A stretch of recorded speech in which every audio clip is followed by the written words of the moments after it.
అమ్మ ఏం చేస్తుందంటే స్వామి, ఒకసారి తండ్రి కింద పడగానే ఆయన గారిని ఈ త్రిశూలంతో సంహరించడానికని చాలా బీభత్సంగా పరిగెత్తుకొస్తుంది. వసుకొచ్చి ఆ త్రిశూలం తండ్రి గొంతు దగ్గర పెట్టే ఆ సమయం చూసి, తండ్రి మెడలో అమ్మ రూపాన్ని చూసి, కర్కాటేశ్వరుడు ఉంటాడు తండ్రి మెడలో.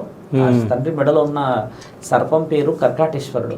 కర్కాటేశ్వరుడు భయంతో శివుడి కాళ్ళకు చుట్టుకుంటాడంట వచ్చి, ఏమైపోతుందో ఇప్పుడు ఇక్కడ అని. అప్పుడు అమ్మ రూపం ఎలా ఉంటుందంటే, తండ్రి 14 చేతులు చూసి, ఈ మొహంలో ఉన్న ఆ గాంభీర్యత్వం చూసి, ఆ పౌరుషము, ఆమె ఊపిరి పీలుస్తూ ఉంటే మిగతా దేవతలు భయపడిపోతుంటారు అనమాట. ఆ వచ్చే సౌండ్ కూడా అలా వస్తుంటుంది. అప్పుడు తండ్రి నాలిక బయటికి లాగి, ఇట్లా ఎడమ చేతితో త్రిశూలం ఇలానే పెట్టి తండ్రి నాలిక బయటికి లాగి, ఆ రోజు రాసుకున్నాడు కదా ఈవిడ నా బిడ్డ కాదు, నేను వరం ఇయ్యలేదని, ఆ వరాన్ని తుడుపుతుంది. తుడిపిన తర్వాత అమ్మ ఏం చేస్తుంది, ఆ త్రిశూలాన్ని అలానే పెట్టి తండ్రికి ఒక ప్రశ్న ఇస్తుంది. తండ్రికి గుర్తుకొచ్చేస్తుంది ఈ విషయం.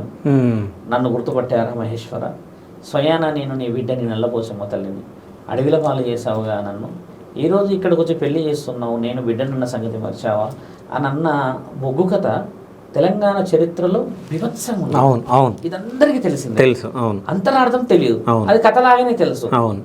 తండ్రి ఒక్కసారిగా లేచి బిడ్డని గట్టిగా ఆలింగనాలు చేసుకొని ఎర్రపోచమ్మ తల్లిని పిలిచి, పార్వతీమాతని పిలిచి కర్రపోచమ్మ తల్లిని గుండెలకు హత్తుకొని, నా బిడ్డ నా ఇంటికి వచ్చిన వేళ విశేషం, ఈ వేళ విశేషంలో నా బిడ్డకి ఇన్ని రోజులు కోల్పోయిన సపర్యాలు, మర్యాదలు, గౌరవాలన్నీ దక్కిస్తాను. నా బిడ్డ ఇక్కడే ఉండాలి. ఇకపైన నా బిడ్డకి నేను చేసే ఈ మర్యాదలన్నీ లోకం మొత్తం చెందాలి. మీరిద్దరికి నేను, అమ్మని ఎర్రపోచమ్మ తల్లి నల్లపోచమ్మ తల్లి ఇద్దరు చూసి ఒకళ్ళు బాధపడతారు. అక్క ఎంతటి బాధను అనుభవించావు, నేను ఇక్కడనేమో గౌరవాలని అనుభవిస్తూ ఉంటే అని చెప్పేసి, నీకు కాని పెళ్ళి నాకెందుకు, నేను పెళ్లి చేసుకోను అని చెప్పేసి, ఇద్దరికి మేము పెళ్ళిళ్ళు చేసుకోము నాన్న అంటే, ఆ ఇద్దరిని తండ్రిల దగ్గరికి తీసుకొని, లోక కళ్యాణం కోసం మీరు పుట్టారు, మీరు ఇకపైన గ్రామ దేవతలు చాలా చాలా చాలా వెలుగు సంపాదిస్తారు, ఇకపైన భూమండలంలో మీకు ఘనమైన సత్కారాలు జరుగుతాయి.